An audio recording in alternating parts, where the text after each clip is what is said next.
Good afternoon, everyone. It is Friday, November 5th. This is the Joint Rules Committee. We have two things on our agenda today. We are going to review the policies and best practices for committee and session live streaming and records. And then we will get an update on the State House and legislative meeting spaces and potential capacity limits.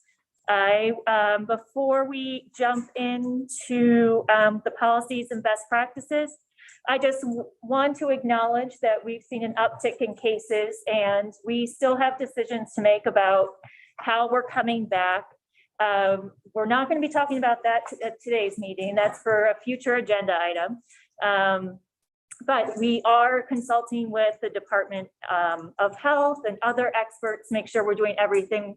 We're getting all the information we can to help guide us and ensure that we can come back in a safe way. So with that, why don't we get started? Betsy Ann?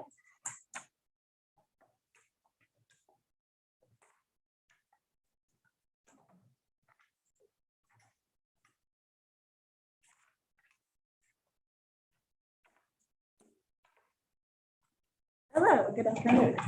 Good afternoon. Welcome. For the record, Betsy Ann, Clerk of the House. There are several documents for you to review today, for us to review together. These are also posted on your Joint Committee's rule page, on your webpage. There are two draft policies and a corresponding updated decision chart. All these are online. There's paper copies for anyone else who might need them. So the two draft policies that we'll review together today, one is for committees and one is for chambers. These two draft policies relate to recommendation number 16 within the Legislative Advisory Committee on the State House report. All of the recommendations of the Legislative Advisory Committee are set forth in this spreadsheet, which is also posted online. If you go to that spreadsheet on page six, recommendation 16 starts there. This recommendation is in regard to video conferencing, live streaming, and session and committee meeting records. So first, let's just look at this specific recommendation from the advisory committee. We'll read it together. So this recommendation 16 from the advisory committee is that video conferencing and live streaming tools used by the standing committees during the 2021 legislative session should continue to be available for use by standing committees. However, the committee, meaning the advisory committee, recommends that Joint Legislative Management Committee or the House and Senate Rules Committees develop protocols or rules for the appropriate use of those tools, including protocols on when to use the tools, when to allow persons to participate through video conferencing, and how to police inappropriate use of the tools. Key questions that JLMC or the Rules Committee should address are whether and how floor proceedings in the House and Senate should be live streamed or recorded, whether YouTube is the best tool for use of live streaming and recording, and how long recordings of floor proceedings and committee hearings should be retained on the internet or alternatively in the Vermont State Archives and Records Administration records center. So, in response to this recommendation 16 by the advisory committee on the State House, the speaker requested that the House Clerk's office prepare for you today the policy drafts that you see before you for this committee's discussion. Before I get started, I just want to thank the Senate Secretary's office, the Office of Legislative Operations, Office of Legislative Information Technology, and the Office of Legislative Counsel for the time they took in providing feedback on the content of these draft policies.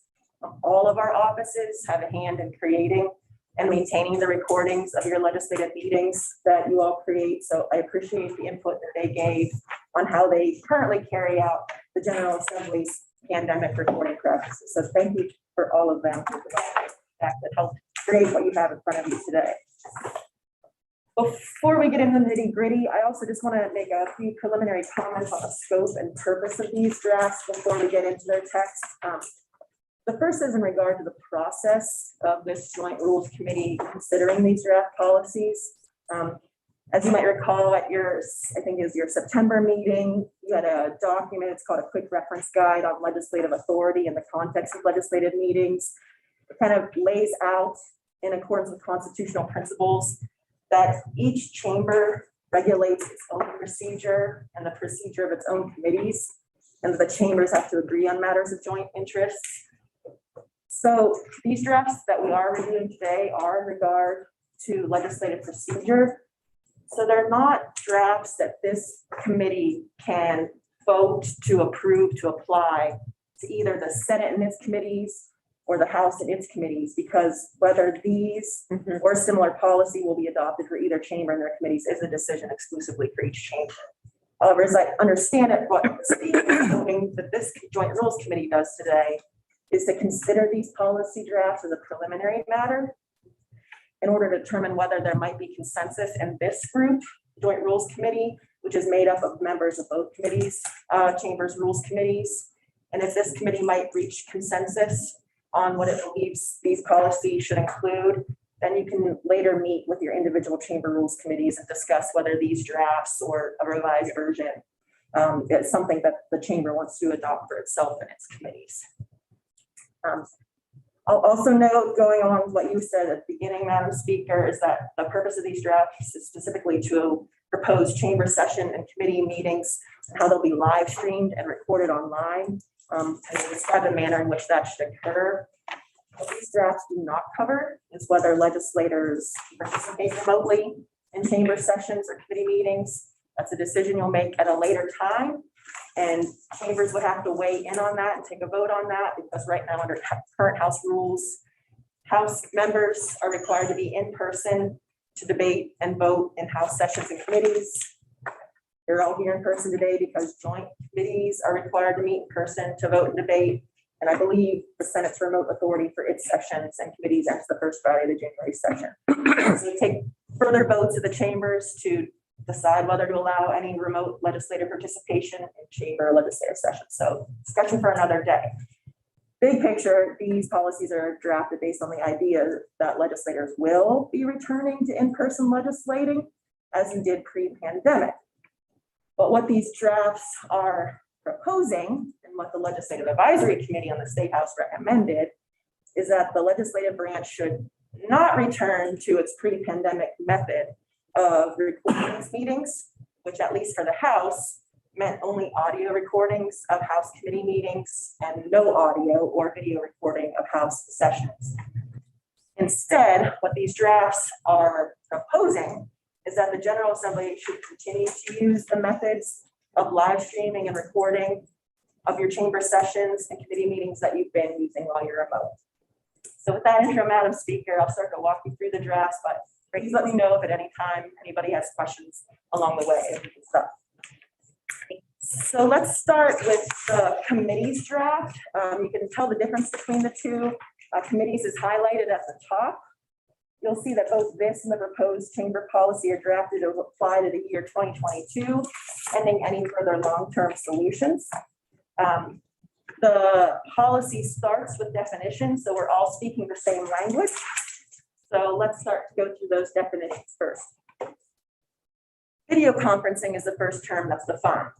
It's defined as an IT system allowing for committee meeting participation through both remote and in-person means, such as Zoom or Microsoft Teams platforms.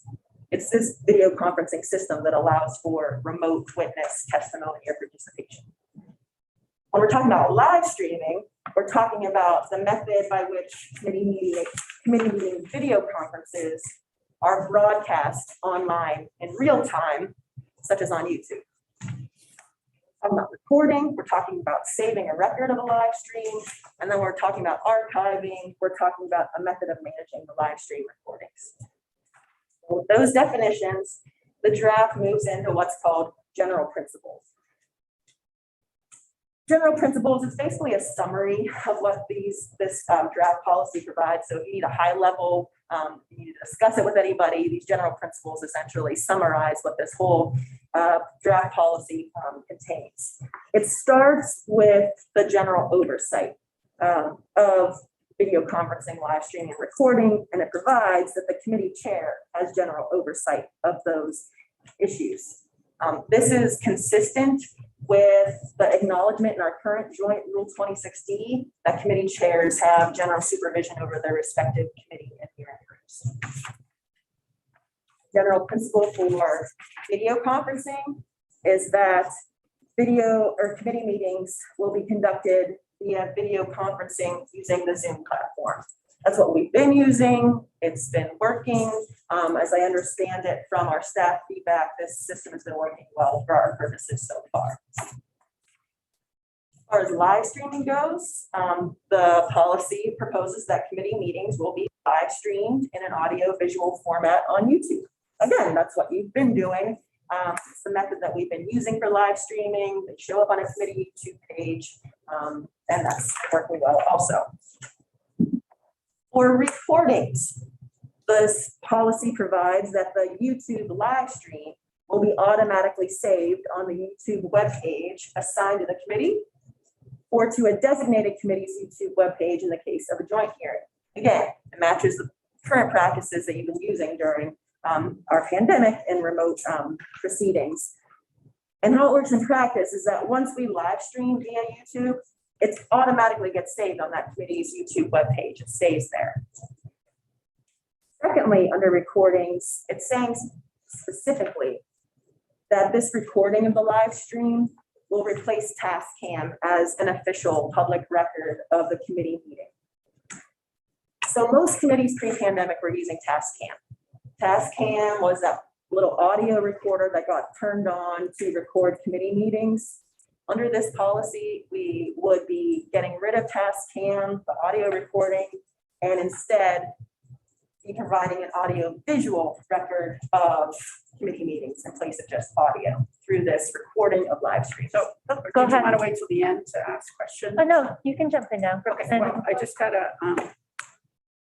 I thought we had a question using YouTube because are people able to access, and I understand that it's not going to be the archival one, but it will be out on YouTube forever with the prospect of people actually changing the video that is out there and using it for nefarious purposes or for whatever reason they want, but it's not the ability to change what's out there. I think is a concern for me, having an official legislative committee that somehow gets changed by whomever, and perhaps our IT guy would know more. I don't know. I mean, that would be a concern for me. I think, and I'm happy if the committee wants to talk to any other witnesses. I think one of the things that we heard from with staff feedback is, one, we really can't control, at least at this time, what other people do with a recording that we make of our committee meetings. One of the benefits that we have of posting it on our committee YouTube pages is that's what constitutes the official record. So if another person outside of the General Assembly manipulated in some way, they took a copy of that live stream record and manipulated it in some way, we would at least maintain on our own page what is the official committee record. So if there were any example of somebody manipulated what a member said so that it looked like or it sounded like the member said something that they didn't say, we would be able to point, or somebody would be able to point to our legislative YouTube committee webpage to show that no, that was not what was stated. We have the official live stream record. But will the damage have already been done? Is the question. And to that end, and I'm not quite sure if it's going to be farther on, but how long will it be on the, I mean, once it's on YouTube, it's there forever. You can't pull it back, correct? You can pull it back? You can't. Okay. Yeah. So when we're talking about how long this thing lives out there in the cloud, you know, I understand it's going to have to be archived somehow forever, and I'm not quite sure. You know, I'm thinking about 8-track tapes to go to little tapes to go to flappies to CDs to flash discs, and now is a cloud it? Are we at the end? My base. So in the archiving aspect comes up in the next section of the policy. Okay. If it's okay, I can cover that with you and then maybe absolutely can answer questions. I see other stuff. Clerk. I feel like, Patty, you're talking about half of our basements are attics full of all these. Anyway, I would appreciate if we could have Kevin address this in a bit, because we understood in our the Legislative Advisory Committee on the State House that there can be limits on the time things are available and that we can control it more than we are at the moment. So, and I also think that at some point we should have Tanya Marshall, who's our Director of Public Records, come and speak to us about the archive aspect of a digital record, video and digital record. Okay. Senator Brock. I think the other issue is regarding the security of the recording to begin with, in terms of whose control it's under. There's an assumption that it can't be modified, but basically anything can be modified. Right. And I think that's something that we should look into a little bit more as to how we can get ourselves comfortable that the quote official record is not being controlled by a third party and not being potentially subject to manipulation by someone else. I'm not comfortable with that at this point. Okay, so why don't we have Betsy Ann continue to walk through this, and then we can bring up Kevin to address. Does that sound good? Yes. Okay. Thank you. Yeah, go ahead. You know, Randy, we have a whole year and a half out there now that will be, you know, our next election cycle will be very curious to see what's already out there and how it's dealt with. So it's already there. I mean, it's Be interesting to look at what we're actually saying since the records have been manipulated for the past year. well, It'd be very amusing. or not. Well, as far as archiving goes, this policy right now, as it's drafted, provides that committee live stream recordings will be maintained on the committee's YouTube webpage for the duration of the biennium and thereafter removed from the webpage. And then at the end of the biennium, they'd be saved as a digital file and provided to VSAR, the Vermont State Archives and Records Administration.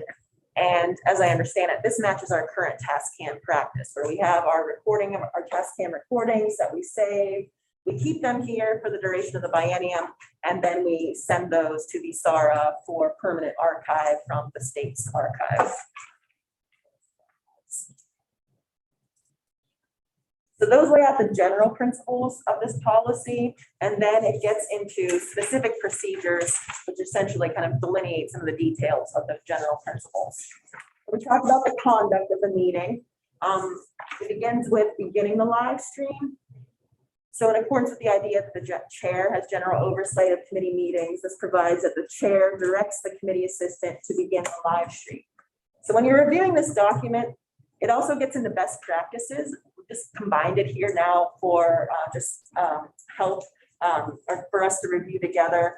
Not really a policy, but a best practice. You can see in footnote 1 at the bottom of page 6 here, excuse me, page 2, is that the committee assistant would provide a countdown to going live in order to prepare meeting attendees, like Rebecca did today. Thank you, Rebecca.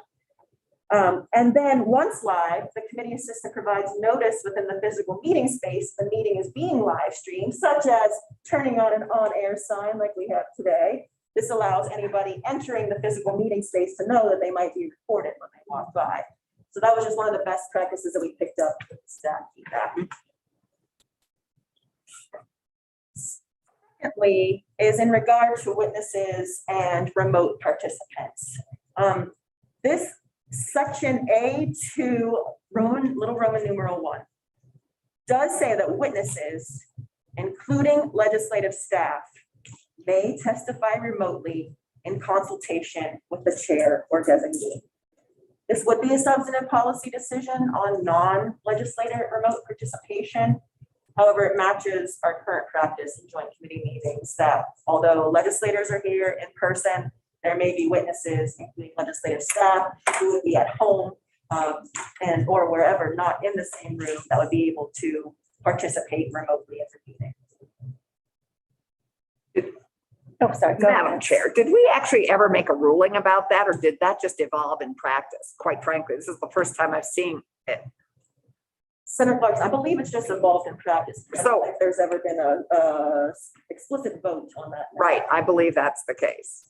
I think it probably evolved when we were all remote, we were completely remote, but then this summer, remote authority expired for joint committees in the House.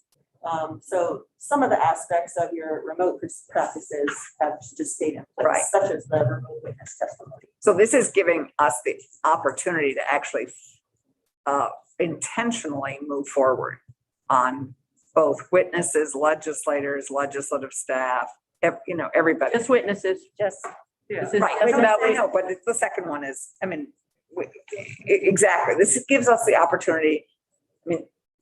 Everything to date has evolved, because we were all working as fast as we could to make it all happen. But now we have the opportunity to be very intentional about this, which is, I guess, the reason I'm pointing this out is we did this. And now we are having the opportunity to either affirm it or not as we go forward. that's correct. And, one of our goals and missions is to make sure that we're keeping everyone as safe as possible and providing that opportunity too.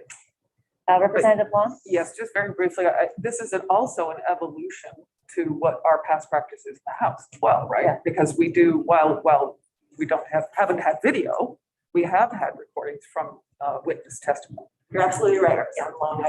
Telephone calls, calling Right. in, sometimes other methods of like a Skype. Very Yeah. common in bad weather, in fact, when witness can't drive to participate. Representative McCoy? So, and I agree, we have had witnesses via the little Star Trekky thing in the middle of our table. So, I don't have a concern with that, especially for people who live where I do, which is over a 2-hour drive for a 10-minute witness presentation to turn around and drive 2 hours home. Yeah. I do, legislative staff, does that include legislative counsel? For this language, yes, it would. So I have an issue with not having an attorney present in our committee room because there are a lot of times that I will, instead of just bringing it forth to the other 10 members in the committee, simply leaning back and asking a question that can get answered on the spot, or a hand a sticky note or something. And they're not there. They're up there like I guess you are now on the screen. And, that's a pretty important cog in the wheel of our legislature. And we're back in the building, they're back in the building as well. I mean, I am adamant on that position. I really feel they need to be here with us. Representative McCoy, I think the intent of this is to make sure that they have the flexibility if they are sick Oh, well, or quarantining or childcare issues. I don't think this is setting a standard that they will just always be on. well, I mean, if they're sick, they're sick. They're at home sick, and they technically shouldn't be working if they're sick because they're getting paid to, they have sick days and personal days that they can take off. That should not be an issue. It shouldn't be written in here like this because they are afforded personal time off and sick days and vacation days that they can take for like anyone else can take, except for us. I mean, we are an exception to that, but I really have an issue with having this in our policy because they already can do this. Yes, Senator Bounce? So 2 things. One, is it critical that they are in the room, or is it critical that you have access to legal counsel in the building? 'Cause I think that's 2 different things. Well, I think it's critical that, because you never know, if you have 10 minutes or 15 minutes and you can run down to ledge counsel or across the street, wherever they're going to be, Right. when I'm here, it's so different than trying to get something done via phone call, email, Zooming with another individual, and sitting down and having the conversation that may last for 5 minutes. And okay, now I understand it. Okay, or yes, Right, can no. you do this? Can you do that? Representative McCoy, I understand what you're saying, but again, like the distinction of, you're saying if we're here, they're here in the room, why must they be in the room? That's what I'm trying to get at, because some of these attorneys, they are younger attorneys that have kids who are not yet vaccinated. There are concerns that they have about being in a room in close quarters. And so is it, is there wiggle room in your position to say there's legal help available in the building? I understand that the situation where somebody is zooming in is a different, you can't have a private conversation in this thing. Totally understand that. I'm just trying to understand, do you have some wiggle room on my second question? Well, what Speaker Kwinsky said was if the child was quarantined, it didn't say anything about they weren't vaccinated, so they're concerned about their health, because we have Walmart employees that have handled this for a year and a half. We've had Price Chopper, Hannaford, all have, a lot of them have young children, and they have managed through the pandemic. But somehow we're setting this group aside and saying, you know what? We don't really, we're going to let you do that, but we haven't let any other business do that. But we large don't have the business. authority.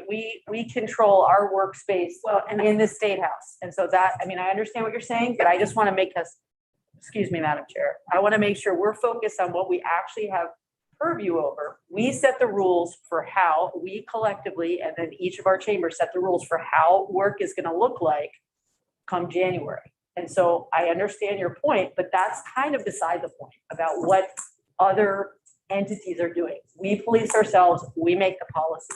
What works for us? That's where I want to make sure we're grounded in what works for us collectively. Senator Clarkson and then Representative Long. So I would urge us not to dig in on anything until we actually hear from the staff, because actually, I think they should weigh in before we dig in on this. I think that we can probably make anything we need to have make work. So I think we can be creative, but I think we also ought to hear from lunch staff about why they feel that's important before we decide. Well, and I'm going to once again go back to Speaker Kwinsky's point of if the child is sick or they're quarantined. I don't have an issue with that because they have time to take. It's already provided for them in their sick time, and so they take a sick day if the child is quarantined. And there's ways, but it's already there afforded to them. I'd encourage us to hear from lunch council on why they feel this is important. Senator Long. Thank you. I think it is important to hear from Ledge Council as well. I would also ask for clarification from you about what we're actually talking about here with this policy. It appears to me that we're talking about when we are live on camera in a committee. We're talking about committee right now. Later, we'll talk about chamber. But in committee, so it's an official role that we're in when we're talking about this. So the question I would ask Representative McCoy, I know that there's value in turning around and asking a question of somebody behind you, but that also leaves out everybody else in the room. Excuse me? It also leaves out everyone else in the room who may benefit from that question you're asking and answering. Right, but it might just be a simple thing that can It I may meet be, with you but no one in knows 10 that. minutes and do this, or you said something, can you expound on this? I know you don't have time now, but here it is. I recognize that, but all I would just say is that once we're in official on record role that we're sitting in, I think it's appropriate for me anyway, as a legislator, to make sure that I ask that question so everyone in the room can hear it. And that's just it just makes a difference of opinion about it. And, we don't know, I can't tell what's important to someone else sitting in the room, whether it's a tiny question or a really big question. It might turn into something big when I thought it was small. So I just want to make sure we're really clear about this is when we're officially on record. Okay. So how about this? So I'm keeping track of the points where we need more conversation and more testimony. So why don't we, this is flagged, let's keep on walking through policy. Thank you. Good. So the second aspect of this number 2 is about remote participants generally, which is that the chair is the one to authorize the committee assistant to allow remote participants into the Zoom live stream from the Zoom waiting room, and thereafter manages the extent to which those individuals remain in the Zoom live stream. So it's essentially like the chair in person calling the witness to the table to testify, and then how long they stay there for their testimony. And again, this conforms to the general principle that the chair has general oversight of the committee meetings. And the chair might want, oh, sorry. So I guess just for clarification, the chair authorizes the committee assistant, and the committee assistant then lets the Zoom participants in, and the committee assistant manages that. Correct. As the chair is managing the committee. Yes, all right, so in practice, the committee assistant has the Zoom in front of them. There are people queued up in the Zoom waiting room. Once they get let into the Zoom meeting, then they're able to unmute and start testifying or speaking out. And so however long that person is in the Zoom meeting room, they have the ability to speak up and say something. So the chair might want to keep them in only for their testimony, and then maybe then the chair would say, okay, thank you, we're done here, and you can watch the rest of our proceedings online. Or perhaps the chair would want to keep the participant in the Zoom meeting in case there's any follow-up questions after the testimony is over. Yep, Senator Brock. Just to clarify further the intent of this document regarding legislative staff. Legislative staff can't testify remotely on the basis of solely the fact that they want to. They have to have the permission of the chair to do so. Is that correct? So the way that this language is written is that legislative staff may testify remotely in consultation with the chair or designee. So the way that I see this language right now is being written is that this is a statement that yes, legislative staff would be able to testify or participate remotely, period, but they have to let the chair know in consultation with.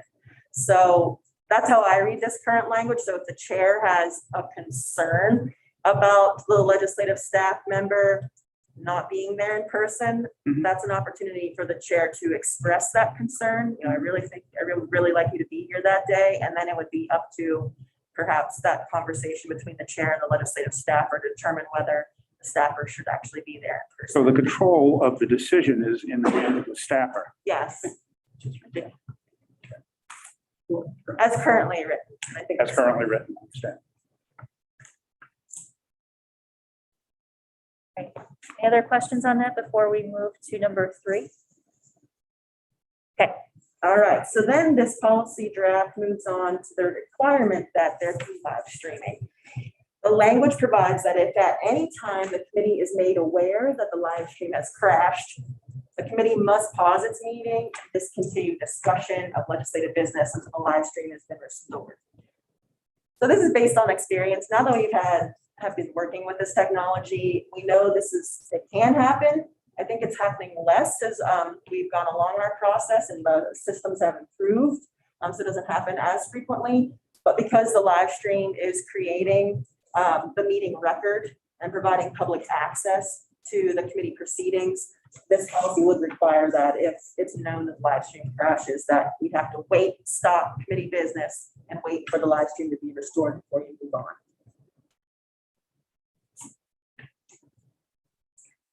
Okay, so the next item is about transcription. And right now provides a committee meeting shall be transcribed by what method? So high level transcription is a method by which the audio of a meeting is converted into written words. It's particularly helpful for people who are deaf or hard of hearing so that they can read the text of verbal testimony and debate in committee meetings. Senator Clerk. We don't do this now. We do it now, and it's actually, I think if we have our live stream up now, I believe that we have our current closed captioning going Well, on. closed captioning is different. And Transcribing, I mean, pre-pandemic, we have not transcribed our audio tapes. correct, unless upon request. Okay, so this is like a huge amount more work. There are two methods, and they're both automatic. I'll review with you what the two main options are right now, because we do have two transcription methods available to us right now. We have the Zoom closed captioning, is what I'll call it, closed captioning, which we are, I think, using right now for our committee meeting. I get that, but to me, that's an access. Why don't we let her finish? Yeah. out, Senator Clerk? So what we usually use right now, what I believe we're using right now in this live stream recording of this meeting, and it's what the House uses, is a real-time transcription of the words spoken in the live stream. It's real time because for the Zoom closed captioning that gets provided, it's happening right now in the video as the words are spoken. So right now it's working to compute the words that I'm speaking as I say them, and it's putting the text of those words into the live stream video. So that's one method of transcription. It's the Zoom real-time closed captioning. The second option is YouTube's transcription. This transcription is not in real time. What did you call it? I'm calling it YouTube's transcription. YouTube? Yes. Okay. It's not in real time. It doesn't happen as I'm saying the words. YouTube waits until our whole live stream is done and ended, and then it takes time to process all of the audio that was spoken to convert it into words. And it can take up to 24 to 48 hours after the live stream is ended for YouTube to process all of the words spoken and convert it into written text. The shorter the live stream, the shorter the time it usually takes for YouTube to create a written transcript. It's automatic. This is happening every time that we have a live stream because we're live streaming on YouTube. So it's always creating this written transcript. And it's there after the live stream is ended before it becomes available. And the reason there's that lag time is because it's going through that processing of the text, of the written words, excuse me, the spoken words. So because the Zoom closed captioning is happening in real time, generally speaking, the Zoom closed captioning provides a less accurate transcription of the words spoken. I'll say, especially for someone like me. I usually talk really fast, I stutter, and I'm also wearing a mask, so it's probably really hard to keep up with me sometimes. So if you look back at some of the live stream recordings when we're using the Zoom live stream, it'll say, you'll find inaccuracies where obviously I didn't say squirrel, I said something else. It's doing the best it can with the technology that we have right now. But generally speaking, it's going to have more inaccuracies than the YouTube transcript, which takes the time to process it. And I'll just tell you, at least from a staff perspective, there are concerns with Zoom's real-time transcription function due to those inaccuracies. If under this policy, the live stream becomes the official record, at least from a staff perspective, using Zoom closed captioning means that the official record will likely contain multiple inaccuracies. And that's concerning from a public record standpoint because the Zoom closed captioning is actually getting embedded into our video. We can't go back and edit it if it's saying something ridiculous or horrendous that wasn't said. It's embedded in the video. The best that we can do is really gray it out.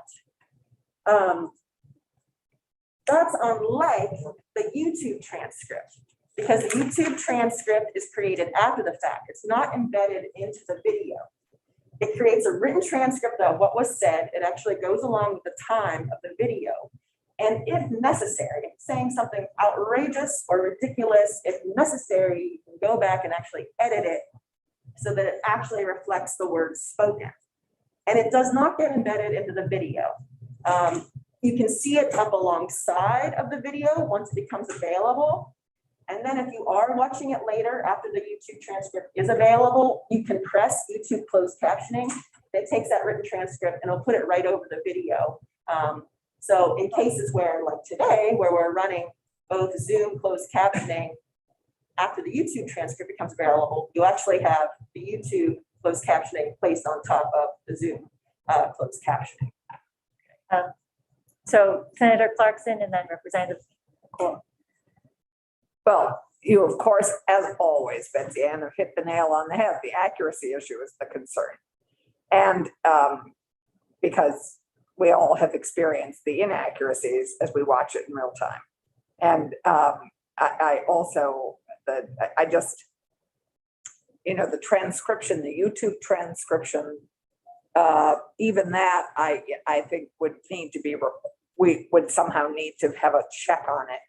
If it's going to become our official record, we would also need to have eyes on it to double check it. It's done in an IT fashion. I mean, there's no one transcribing it. It's right. It's done technically.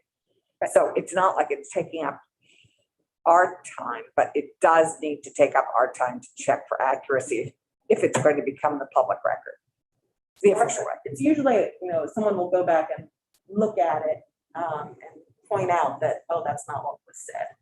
Right now, we don't have somebody reviewing all the transcripts to So ensure that it was accurate. to me, that's just a huge time suck, and I don't know who is going to do that. And that's another thing for Tanya Marshall to weigh in on, and she won't have been at these meetings. And committee member, that's everybody may have a different opinion about what was actually said. So to me, it's a big can of worms having these trends. Anyway, those are my concerns. And I will say, we weren't able to do it before this meeting, but this is an ongoing discussion. We are going to reach out to impacted communities to ask what methods might work best for them to make sure it's accessible to everyone, depending on what their impairment or disability is, so that we're being thoughtful of that. So we'll be bringing some of that information back as well. Yeah. Representative Hoy and then Senator Brock. Yeah, I think Senator Clarkson said most of my concerns there. So it will be one record though. It will be the live streaming with the embedded YouTube transcription, either on the side or on the bottom, that the archivist gets to archive. So YouTube is creating that written transcript. I think it becomes part of the digital file. Our director of IT can confirm.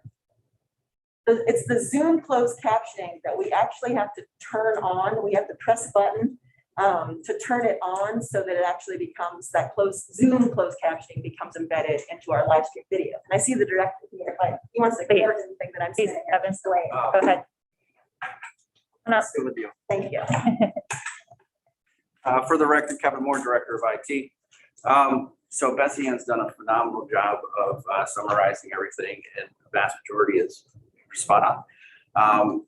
Clarification on the Zoom versus YouTube transcriptions. We call them live transcriptions. That's what they're called by the manufacturers. We don't pay for either of them. They're a free service at this point. The Zoom transcript is not retained after the fact. It's only used during the live stream or during the live meeting, and then it's purged from the system, just like the videos are. We don't record them. It sits over in YouTube. That's where it lives. Then you have the YouTube post live transcription after the live meeting is done. It's a separate data file that corresponds with the video file. So the video itself could be, in this conversation, could be considered the public record. And then you have a supplemental automatically generated, and it is categorized as automatically generated each and every time. Post live transcript file associated with it. If we wanted to create that as part of the official record too, then I would suggest we go in and edit them to make sure that they're appropriate. But if you leave them as automatically generated, it's an additional way to provide some accessibility to folks who might be watching after the fact. But from my opinion, it doesn't necessarily have to be part of the actual record, because we were not doing that, as Senator Clarkson pointed out, with the Tascam recordings. It was just the audio file itself. So do we know what other states are doing? Are we reinventing the wheel? Do we have to reinvent the wheel? I'm not a techie, so. It's kind of a hodgepodge of solutions out there right now. A lot of folks have really evolved. A lot of other organizations have evolved during the pandemic, us being one of those organizations. I would say that in the long run, if we are looking for transcription to be part of our record, we would want to look into a paid service. They're not inexpensive. They're actually quite expensive depending on how we apply those services. There are some artificial intelligence software-based solutions that are available, and then there are people-based solutions, much like what you would see during a live broadcast television show. Pick whatever, the Grammys, the Super Bowl, whatever. That's somebody actually sitting there typing in real time to keep up. The accuracy levels vary dramatically in some cases, depending on which solution you go after, and the ability to go through and edit or modify those transcripts to reflect what was actually spoken, again, varies as well. The YouTube provided automatically generated post live stream transcription is actually pretty good. There are some inaccuracies still, but it's been dramatically improving over the last several months. The one we used during our live stream, though, I'm not a fan of for a handful of reasons. And there are some options in front of us if we want to explore them, but that's really digging into the weeds. Hopefully that helped answer your question. Thank you. Appreciate it. Senator Brock? A couple things. The first that concerns me a little bit, and hopefully it isn't a big one, is we've all had situations in which the YouTube link goes down, there's some problem, and there's a delay that occurs. And by creating a situation in which we don't continue legislative business if a third-party system that we don't control isn't working is a concern, because we in effect have offloaded our responsibility onto someone that we can't control. And I envision that situation of a large hearing in which we've got 55 public witnesses coming to testify as individuals, that we've got to stop and basically go home if the system is down for an hour. So that's concern number one. There is perhaps an opportunity, though, in that to deal with the second problem we've discussed, and that is a backup system. We have an audio system right now. If we ran audio as a backup, as a matter of rule, we would always have a backup for what's happening on the YouTube. If the YouTube stops, we could continue with that system operating and not have a delay in what we do. We just wouldn't have a video record, but we would in fact have an audio record. The other issue about the audio record is it would provide the basis in the event of an inquiry down the road to be able to go back from that audio and then transcribe that. You wouldn't necessarily transcribe it on an ongoing basis. And that may be, in effect, a relatively low-cost way to deal with both of those situations. Start with the first part. There are several options to create a backup, but we actually had to do this in real time, primarily surrounding our chamber sessions, because each chamber has a slightly different way of streaming due to the requirements of that chamber. We had IT staff in the background running supplemental streams in the event that we had a failure. So we did not want to lose any of that record. Once we were confident that the record was complete and online, we get rid of that backup because it's just taking up space at that point. An alternative, potential alternative, this is all very policy level question, but the potential alternative is the Zoom recording feature. And that Zoom recording feature could be used concurrently with the live stream service, and that creates several files, audio only, audio video, different views. And so we can mitigate risk by doing different things. And of course, we could go very analog and take those existing Tascam recorders with our committee assistants and sit them next to the speaker. It'll pick up everything with very little issue. And it creates the same file type. They're both MP3 files. It's not the best for automatic transcription later on because it is a compressed audio file. So I would have some concerns about how we implement that. And if we want to, again, mitigate any kind of risk we have in that scenario, but happy to find a technological solution to whatever the policy turns into, but we certainly do have backup capabilities for any of our live streams. Any other questions on this one before we move on?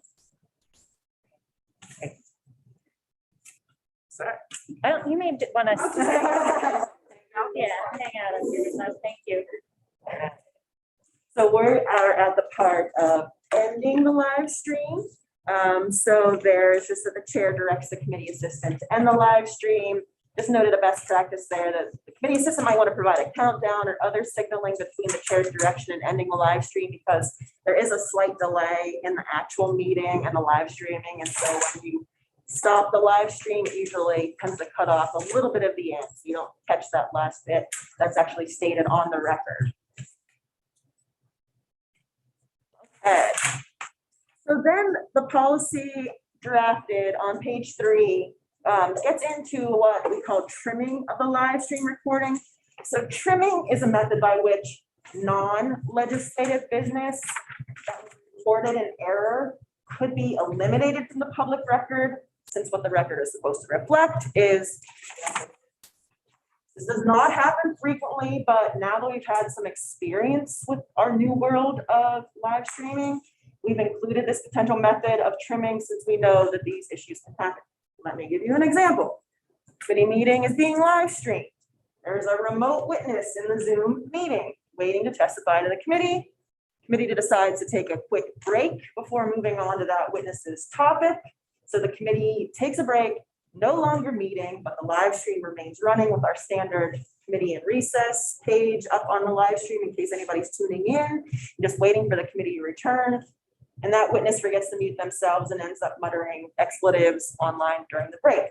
That's not legislative business. Right. Committee was not meeting. It was not a quorum. It wasn't part of the witness testimony. And the expletives could also jeopardize our licensing agreement for live stream.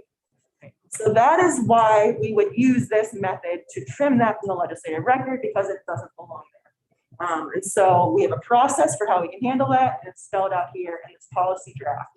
It provides that if a live stream recording contains non-legislative business in error, the chair may request that legislative IT trim specific portions of the recording in order to remove that non-legislative business.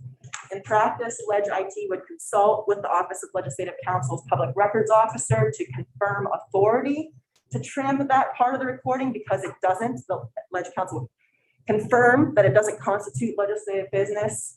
And if the Public Records Officer confirms that authority, Leg IT would then trim that erroneous portion of the recording, take down the erroneous recording, trim it, repost the corrected version so that it reflects only Leg business, and then Leg IT would maintain that original copy for 90 days, after which time it's destroyed.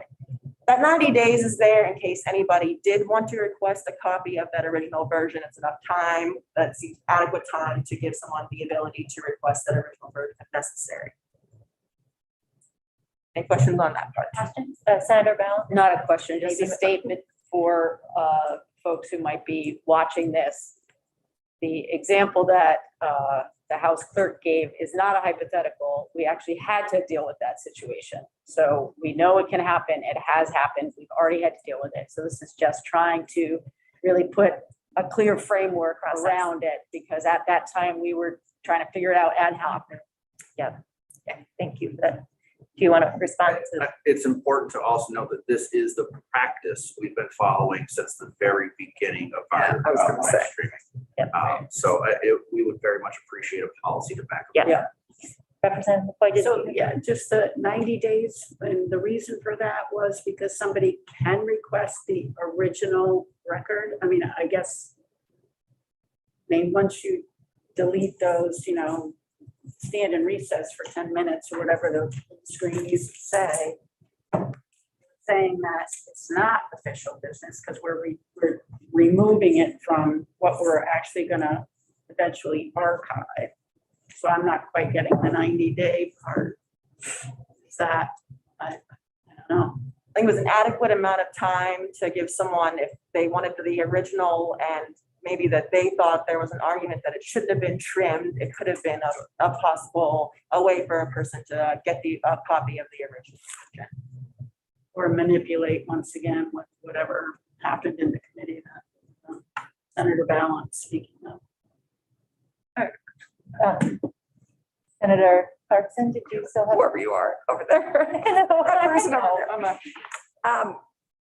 Yeah, I think this has been happening again. It's making it intentional. And I think we've had many, many instances. That was an extreme example, but there have been many instances of things that had nothing to do with what was going on that needed to be trimmed out. So I think this is good. Okay. Representative Lund? And I would just, I hear what Patty's saying, and I'm curious as to why, if we're not officially meeting at the moment, why we would need to release that part that wasn't official. And I would have just, you don't need to answer me now, but if a dog's barking in the background and witness is trying to speak and she just says, hang on, I got to go put my dog out of the room. a committee chair would typically say, well, let's just stand in recess for a second, and that means we're not official at that moment. We're just waiting for that witness to come back. That's not official. So I think it's worth exploring that. Any other questions on this one before we move on? All right. So then it moves on to temporary legislative maintenance of live stream recording. So this goes along to the idea of how long we will maintain these recordings online as the General Assembly. And this language provides that the committee live stream records will be maintained on the committee's YouTube webpage for the duration of the biennium, and then removed at the end of the biennium, so they be taken off the YouTube webpage. And then legislative IT and operations staff will provide to VSARA a digital copy of all committee live stream records at the end of each biennium. As I understand it, legislative IT will download all those digital files, put them on a hard drive, and then they get delivered to VSARA, which thereafter maintains that. That's the archiving. VSARA does the archiving of these official public records, legislative public records. So that's section D, that VSARA would permanently archive committee live stream recordings. And then relatedly, on that trim, legislative staff would consult with VSARA to ensure that VSARA's archives contain any trim version, if that were to happen, and not the original recording pre-trim, because it's supposed to constitute, the pre-trim version is supposed to constitute the official public record. And VSARA stands for? Vermont State Archives and Records Administration. Senator Brock? I do have a question about the desirability of removing this from YouTube immediately after the end of the biennium. It would seem that it would be worthwhile to have a period of time, because people do look back at these sessions for some time after the biennium to know basically what we've done to them during the prior period. So I would suggest a longer period of time for online retention. Senator Brock, maybe if you will have the state archivist in to testify, maybe she can testify about what VSARA's practices are. As I understand them, once our digital files are provided to VSARA, one can just go to the VSARA webpage and just download the file directly from there. Okay. So it's essentially transferring to VSARA the duty to maintain them. They're still accessible online and just be in another location. As long as they're accessible with a reasonable period of time, but I would expect that there would probably be some transition period, and perhaps the easier solution, since people are used to YouTube, is if you kept it online for, say, 6 months afterward and then transfer it. It might be the easiest of all worlds, particularly for the public. Representative McCoy? So we're talking the archive version. Does the YouTube live forever on YouTube though? Once we, like, are our current ones out there now forever? No, so they're out there because we haven't had a policy on when to remove them. So we are currently retaining everything in a publicly accessible, maintained by the legislature sites until we have a policy stating otherwise. Okay, so if I go on YouTube right now and I ask for, a video of Vermont House, whatever our last day was, I will not find it. You will find it. I will find it. Will find it. They are all currently there. So until we have a policy, you're saying? Once we have a policy, you can take all of that back? Correct. Okay, okay. Yep. All right, so I was a little bit confused on that. Okay. Any other questions on this before we move to the chamber policy? Okay, great. Very helpful. Thank you for all your feedback on that one. We'll come back to discussion about that in a little bit, but I want to make sure we have enough time to walk through the chamber and have time with our Sergeant at Arms. All right, Madam Speaker, this one should go much quicker because essentially the chambers one takes all the same principles as the committee one and applies them to chamber process, but there are fewer provisions because chambers sessions don't use video conferencing.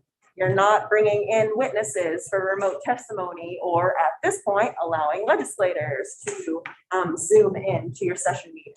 So you'll see the differences here in the chambers draft policy is there's no definition of video conferencing because you wouldn't be using video conferencing. You're still going to be live streaming, recording, and archiving, and the principles are the same.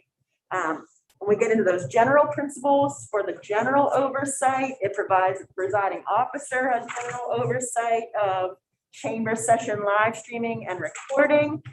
Again, that's consistent with your joint rule 2060 that provide presiding officers have general supervision over their chambers.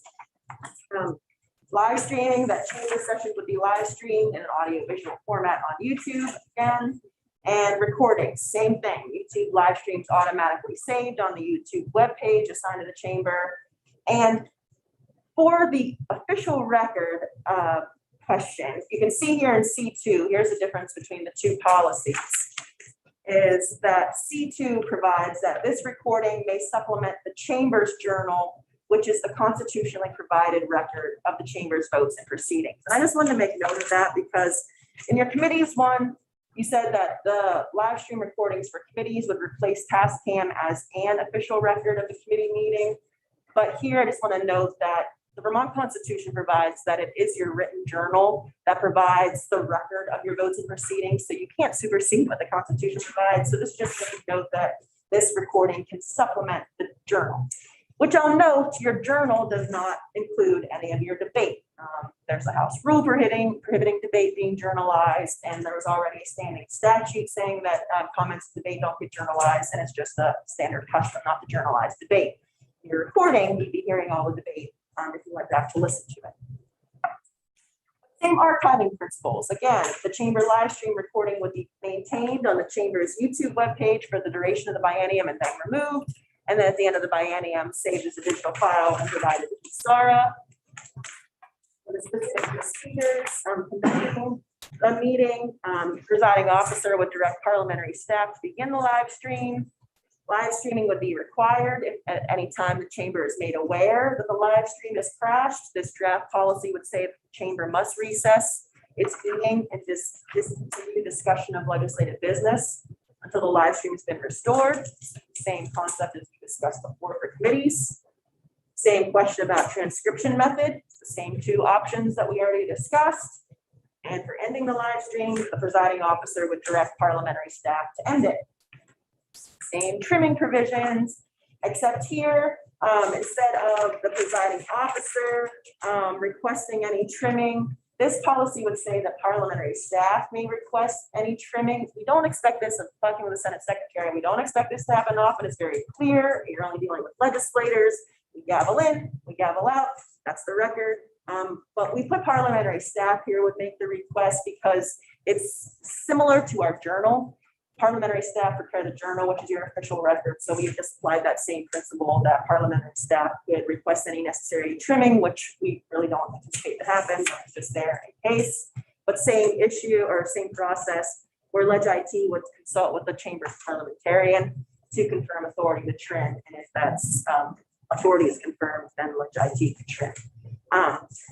Same temporary legislative maintenance of live stream recordings, they'd be maintained on the chamber's YouTube webpage for the duration of the biennium, thereafter removed, and then archived with SARA at the end of the biennium, with SARA permanently archiving those chamber live stream recordings. Similar principles. Any questions on the chamber one? Okay. All right, so with these, what I'm hearing is we need to create some more space for discussion and bring in some witnesses. So we want to talk about staff. We want to talk about time frame, and what method we'll use for transcription. Is there another one? Is there any other ones I've missed? Were we going to have Tanya Marshall come in? Yeah, okay. And I think what we can do as a follow-up is we could send you their website so you could get a sense of what it would be like, because my understanding is it's pretty accessible, but I think for us to see it would also be helpful. Anything else? Senator Clarkson. Oh, Becca was first. Right, go ahead. Okay. I think we also ought to take a peek at the transcriptions which have occurred. Right, see how accurate they are, just to get a sense of a meeting that you've been at. Mhm. And, if they're up within Kevin, what did you say? They're up relatively?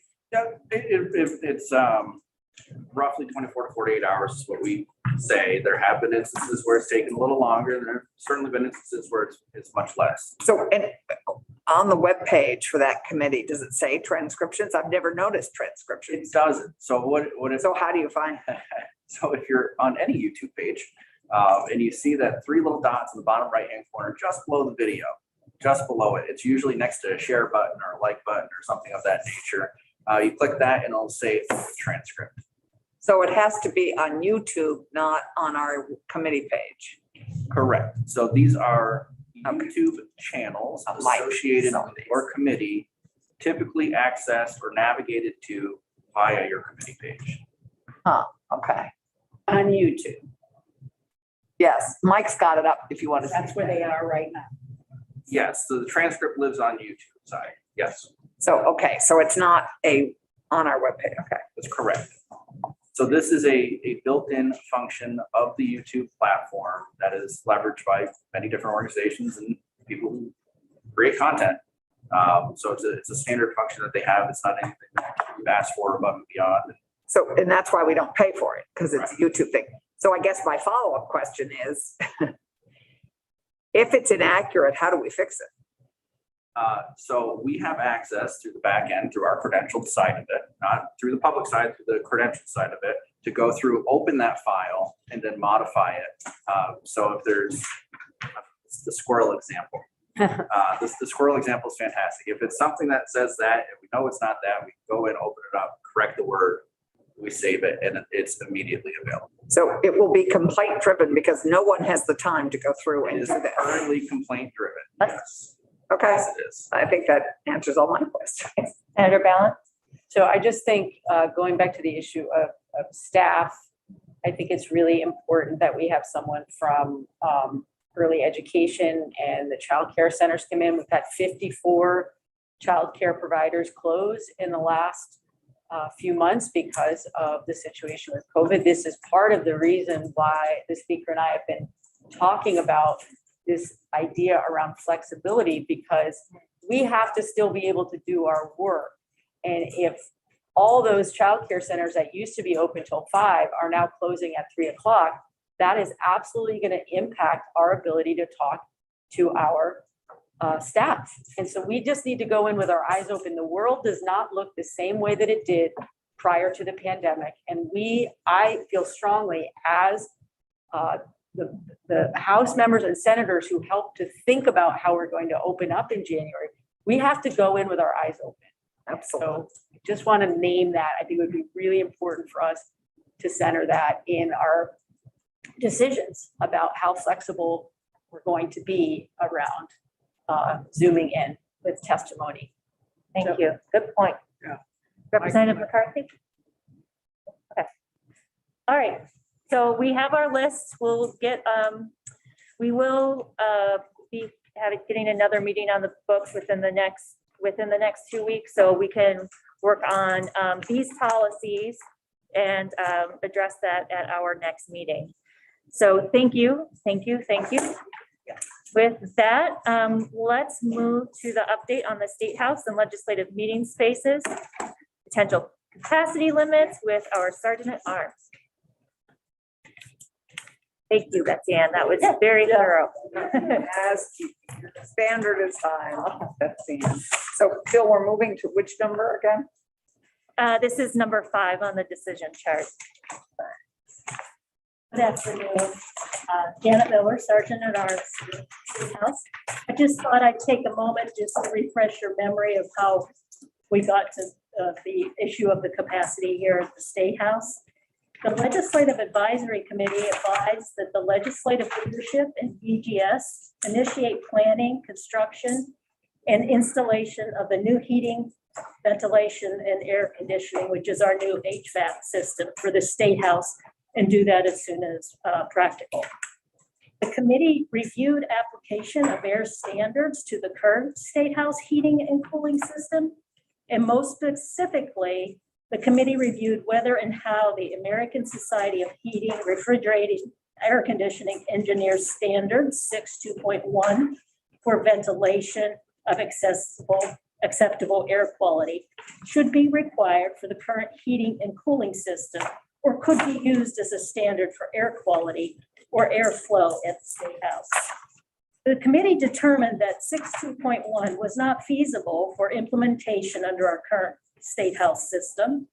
However, updating the HVAC system as soon as practicable so that the State House can meet what we're talking about, ASHRAE standards, will improve our airflow and help improve the overall public health environment within the building. With all that in mind, Chief Romeo and I had looked at each space in the State House and came up with a recommendation that included reasonable capacity for the spaces.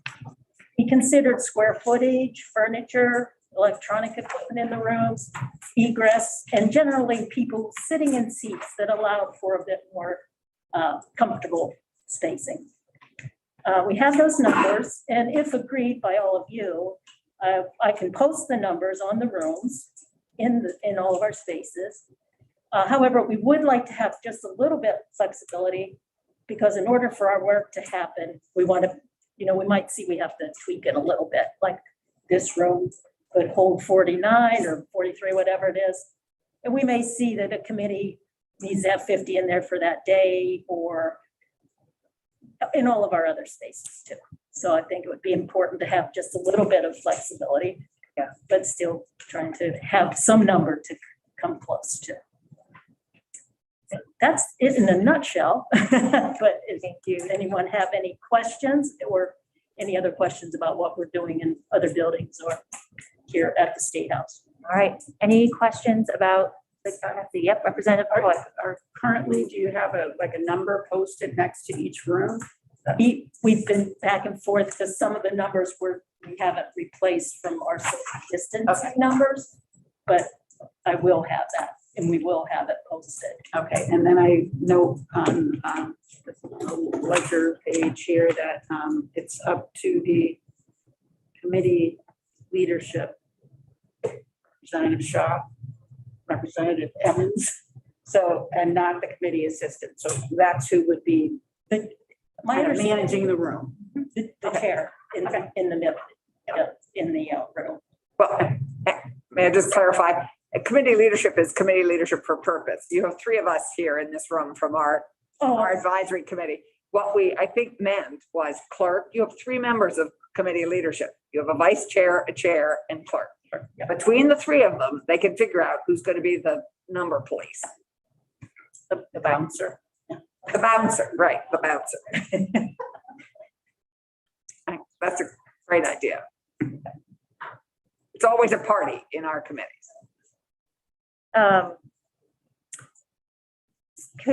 So I think it is important that we give some flexibility in that, just because, again, we're getting new information out. We're still trying to decide what committees where. And so I appreciate creating that extra little space to navigate. Are there any other questions? Feedback? All right. Are folks comfortable? To the point of this, though, so say the room reaches maximum capacity. Have we talked at all about having space somewhere where somebody who may have traveled up to actually hear the day's worth of, but can't get into the room? We have talked about some overflow space, but we're kind of considering overflow space. It will be a bit of a challenge because we're using all our other rooms that we would typically do that in, right? We're using them for committee work. But I think, the flexibility, like up in the cafeteria when it's not lunchtime, or perhaps we haven't totally, with Kevin, is he still here? But in one of our other spaces, such as 109, that's a little bit of a staffing challenge because we just can't, we have to have people there, but we're working on that. Okay, all right, thank you.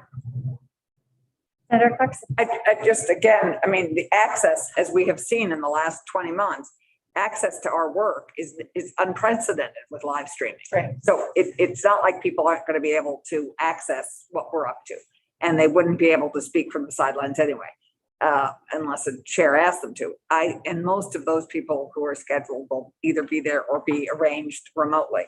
But I think that, I think we felt comfortable with this, just given the live streaming capability, the access, the unprecedented access we've had as a result. No, again, we thank the advisory committee for all their hard work on making these recommendations and hearing lots of testimony on it. Deeply appreciate it.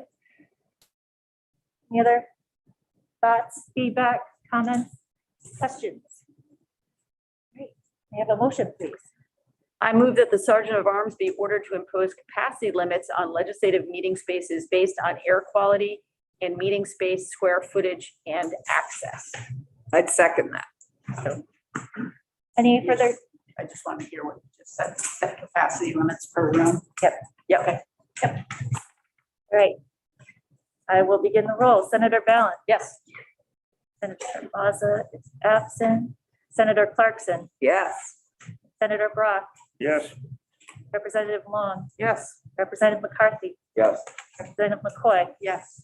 And I vote yes. 7 in favor, 0 opposed, 1 absent. Thank you very much. Very much. Great. So, with that, we have no other business on our agenda.